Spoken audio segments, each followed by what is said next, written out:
Ahead of unveiling the new iPad Pro 13-inch 2024, Apple has hyping up its Let Loose launch event as a different kind of Apple event and the most important iPad launch since the original iPad.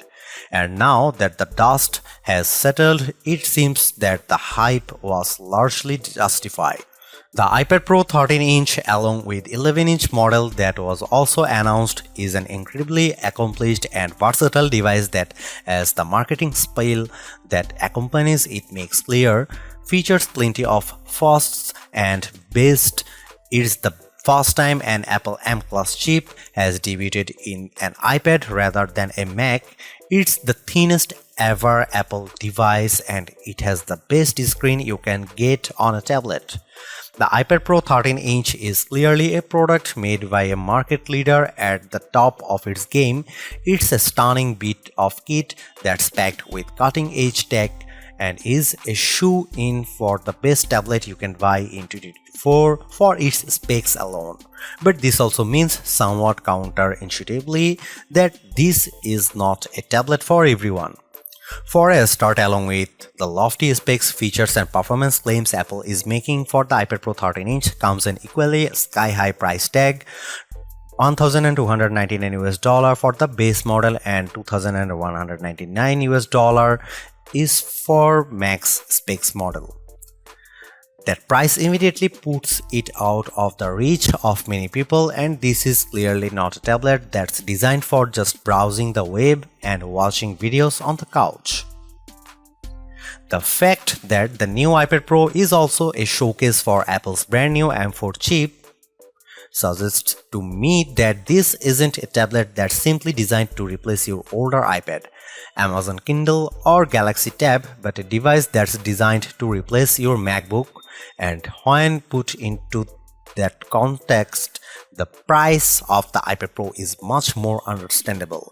If you are not looking for the top of the range tablet to replace your laptop and just want something more affordable for casual tasks, the new iPad Air 6 will be much more appealing and it comes with some neat features of its own.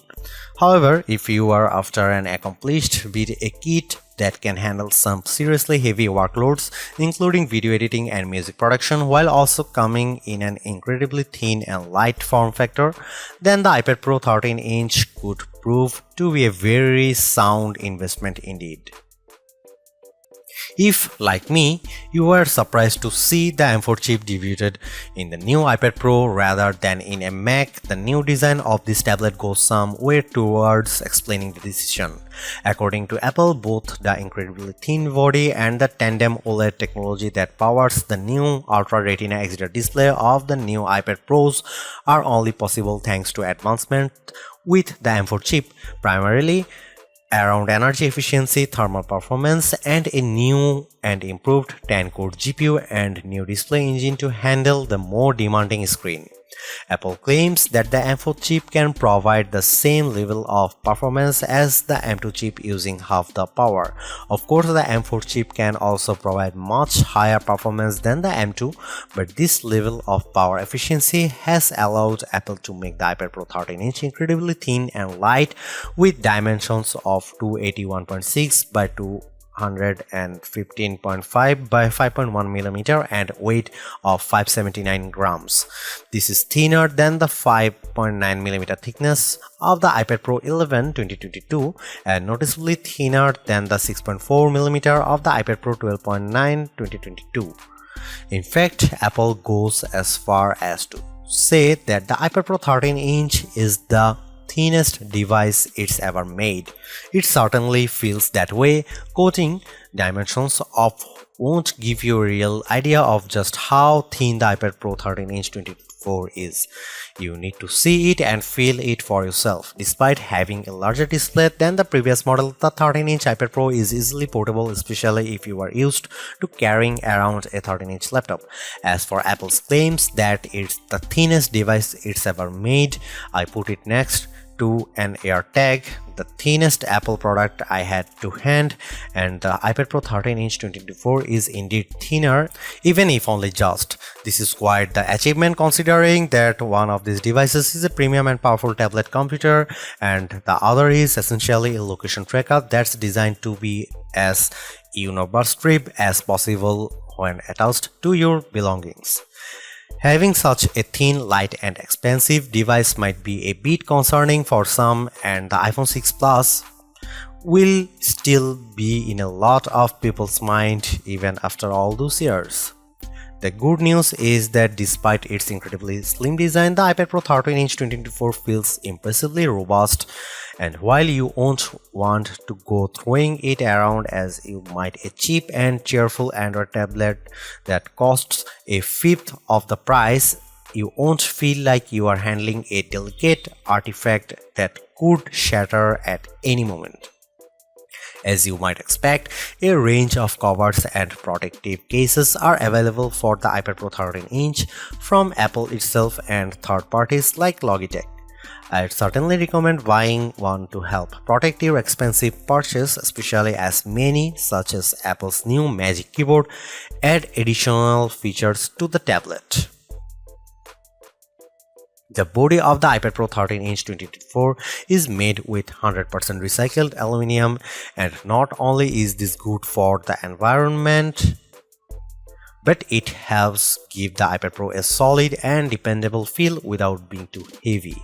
The iPad Pro is available in two colors, silver and space black, which is the version I was sent and which you can see pictured toward this review. It doesn't, however, seem to have the same clever fingerprint-proof material found with certain colors of the latest MacBook Air, which Apple terms a breakthrough anodization seal to reduce fingerprints, and after only a short while, the back of the iPad Pro was dotted with fingerprints. The iPad Pro 13-inch 2024 has 4 built-in speakers along with 4 microphones. On the right hand side, when you are holding the tablet in portrait orientation, are the volume buttons, and at the top is the power button. At the bottom is a Thunderbolt 3 USB 4 port that can be used for charging and connecting peripherals such as USB-C monitors or external hard drivers with data transfer speed up to 40 Gbps. I still believe that the move from Apple's proprietary Lightning port to the much more widely used USB-C for its product including iPads and iPhones is the right consumer-friendly move that allows you easily connect different chargers and peripherals. It should be noted that in Europe the iPad Pro does not come with a charger, just the cable. That reduces packaging and also e-waste, as there is good chance that people will already have a USB-C charger lying around. The cable Apple provides is only USB 2.0, however, which means you won't get anywhere near the maximum data transfer rates the iPad Pro's USB-C port is capable of. This feels like a bit of a mean decision on Apple's part, especially considering how expensive the iPad Pro 13-inch is. A magnetic smart connector runs along the right-hand side of the iPad Pro 13-inch, and this is used to connect and charge compatible accessories like the new Apple Pencil Pro and Magic Keyboard. The use of this new smart connector, however, means the older Apple Pencil does not work with this iPad Pro. When it comes to the cameras, there is both good and bad news. The good news is that 12-megapixel ultra-wide front camera has been moved to the right hand side, which means that when you use the iPad Pro in landscape orientation, the camera is at the top of the screen. This makes video calls much more comfortable and intuitive, and logging in via Face ID also feels easier. This is a design upgrade that many iPad Pro owners had been asking for, and it is very welcome. What is less good news, however, is that on the rear cameras, 12-megapixel f1.8 rear camera that can film up to 4K at 60 fps with a LiDAR sensor to assist with autofocus and an adaptive True Tone Flash, which Apple claims improves document scanning by using AI to detect when you are taking shots of a paper document and removing shadows from images by taking multiple shots. Meanwhile, the LiDAR camera is also used for 3D and spatial awareness, allowing the iPad Pro to scan rooms and identify objects, and allows for augmented reality apps to cleverly overlay virtual objects in the real world when you are looking at the iPad Pro's screen. Why isn't this great news? Well, you might notice that the new iPad Pro actually comes with one less rear camera. That's right, the iPad Pro 13-inch 2024 and the 11-inch model don't have the ultra-wide camera found on previous models. While Apple hasn't commented on why it decided to drop this camera, it could be due to Apple's desire to slim down this model or even to stop the price tag being too high. Regardless of Apple's reasons, some users will likely be disappointed by this move. Apple, however, suggests that thanks to the combination of the 12-megapixel camera, the LiDAR sensor, and the M4's image processing prowess, you will still be able to take wide-angle shots that look good. Although, while I am not a professional photographer, I imagine the results won't be able to quite match a dedicated ultra-wide-angle lens. Apart from the new M4 chip, the most exciting thing about the iPad Pro 13-inch is its overhauled display. Compared to the mini LED technology of the previous model's display, the new iPad Pro's OLED tech offers much better contrast, especially for HDR content, and is much brighter too, with a maximum full screen brightness of 1000 nits. Compared to the 1600 nits of the 2022 model.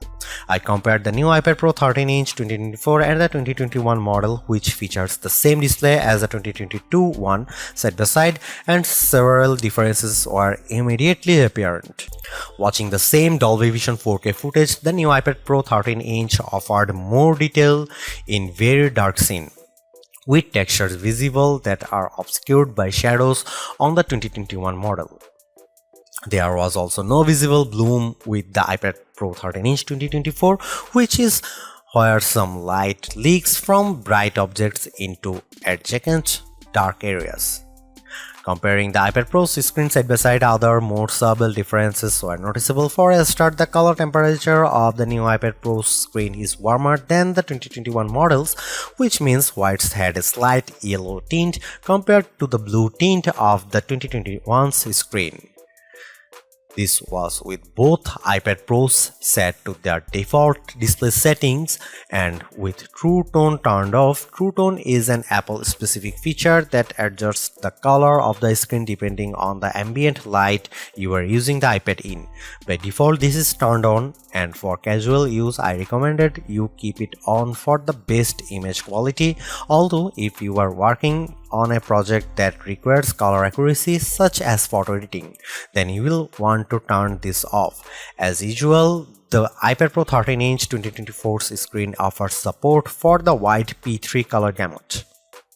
The color temperature difference won't be immediately noticeable unless you turn off True Tone and have two iPads next to each other, and even then which display looks better will be a matter of taste. I actually slightly prefer the cooler color temperature of the older model. Watching movies both through the Apple TV Plus and Disney Plus, as well as viewing photos and playing games, was an absolute joy on the iPad Pro 13-inch 2024, with colors looking bright, lifelike, and vibrant. As far as tablets go, you won't get a better viewing experience. The screen also comes with ProMotion technology that enables adaptive refresh rates between 10Hz and 120Hz, depending on what you are doing. This means that scrolling websites and social media feeds feels smooth and responsive, and games feel great as well.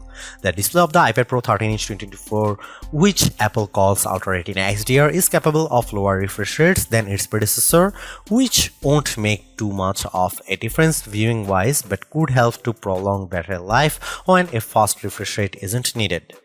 The 13-inch iPad Pro has a slightly larger screen compared to the display of the previous 12.9-inch model, but it also has a higher resolution which evens out the pixel density, so it's pretty even between generations at 264 ppi for the new Pro compared to the older model's 265 ppi.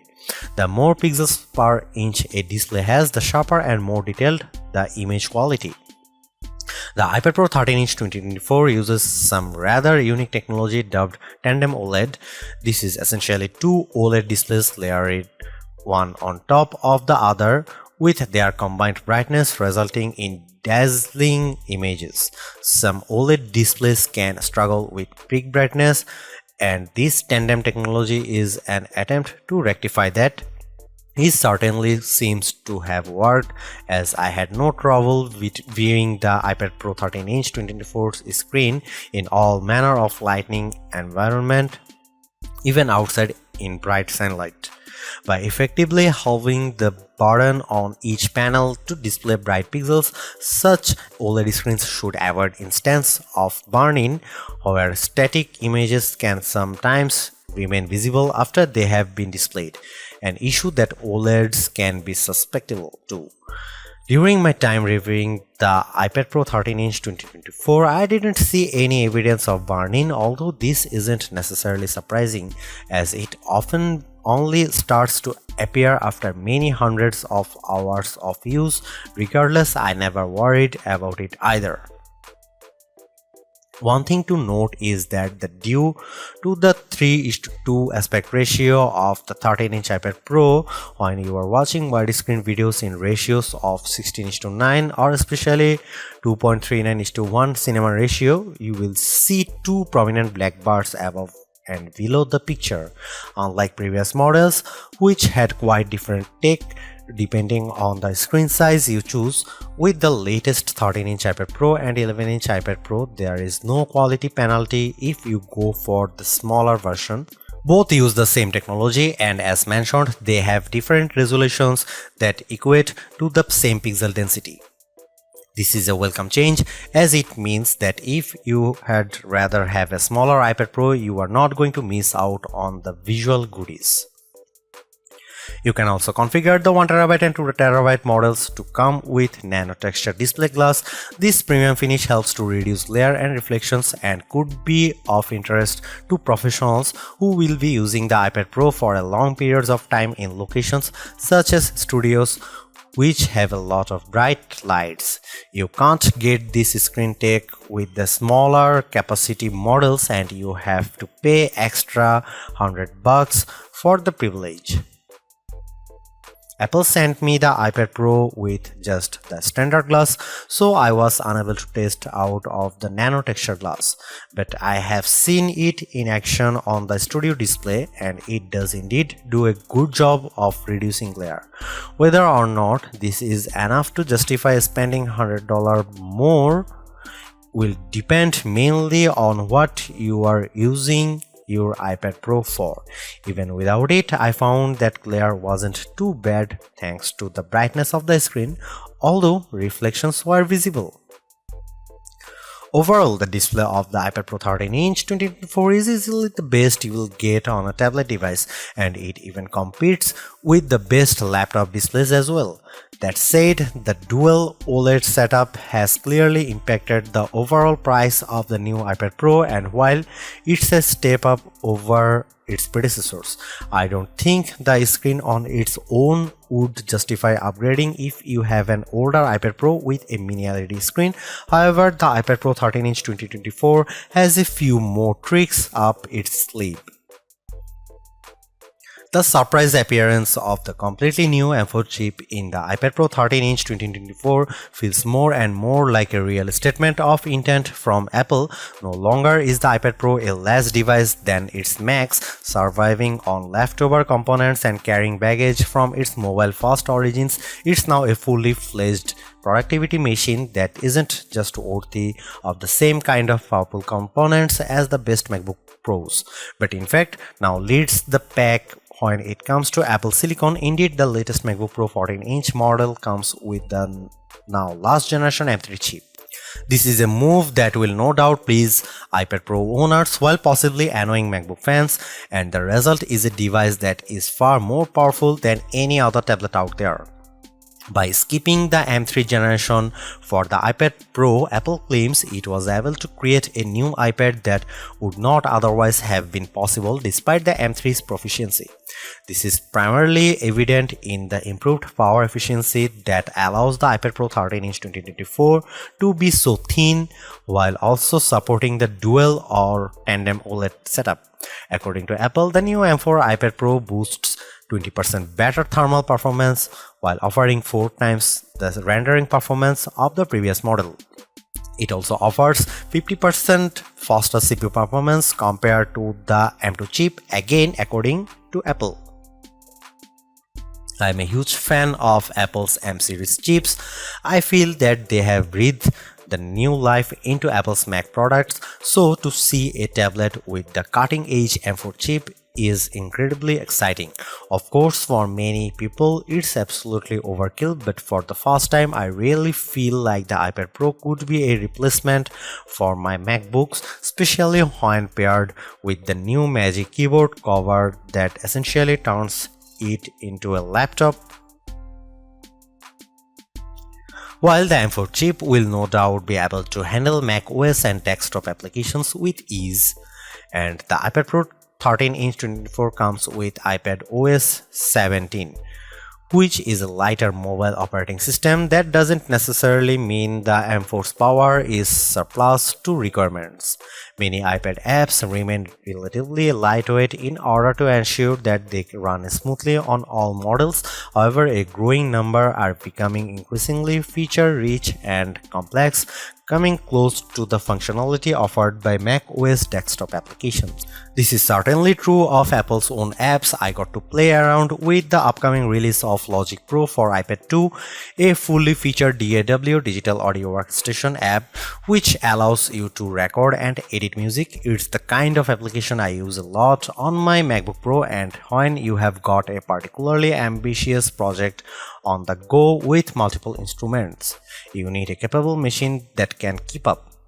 The good news is that based on my time with the iPad Pro 13-inch 2024, it clearly is a very capable bit of kit, and thanks to the M4 chip with its improved 16-core neural engine that's designed to handle machine learning and artificial intelligence tasks, the new iPad Pro can make full use of the new AI tools in Logic Pro. One particularly impressive feature in Logic Pro is Stem Splitter. This uses AI to scan an audio file and identify and separate vocals and instruments as separating tracks. You can then tweak the levels of other settings to remix the audio file. It's pretty impressive, and I tried it with a few tracks, both ones I made myself in Ableton Live 12 and saved to MP3, and some audio examples provided by Apple. Unsurprisingly, all the iPad apps I tried on the iPad Pro 13-inch 2024 ran extremely fast, and apart from a single crash in some early software, which is to be expected, the iPad Pro's performance was rock solid. Watching media was a joy thanks to the gorgeous screen, and the included speakers were loud and clear. And while you'd want to use external speakers or monitors for working on audio projects, the built-in speakers certainly punch above their weight and are especially impressive considering the slimline design of the iPad Pro 13-inch. The App Store for iPadOS features a huge number of games, and the titles I played on the new iPad Pro looked fantastic on the large OLED screen, and then they run brilliantly as well. The M4 chip also brings hardware accelerated ray tracing to an iPad for the first time, and in graphically intense games like Diablo Immortal, the results are very impressive with realistic lighting, shadow and reflection effects. Having said all of the above, unless you are looking for a tablet device that's powerful enough to replace your laptop or PC, the performance on offer here is, as I have mentioned, probably overkill. Certainly, for most tablet use cases, such as browsing the web and watching movies, there are much more affordable options out there. However, this is the first time I have seriously considered using an iPad as a replacement for a MacBook, and if more apps are released for iPad OS that take full advantage of the potential of the M4 chip, I might just be persuaded to do that. The iPad Pro 13-inch 2024 is the best tablet Apple has ever made, and the company has clearly thrown everything at it. You get an amazing OLED screen, a powerful M4 chip, and a ridiculously thin and light design, and if money is no object, this is an incredible bit of kit. However, for the vast majority of us, money is an object, and a very important one, and it's hard to justify the huge price tag unless you are going to be using this as a laptop or desktop replacement for serious creative workloads. If you just want a tablet for relaxing on the couch and scrolling the web, this isn't for you. Check out the new iPad Air 2024 instead.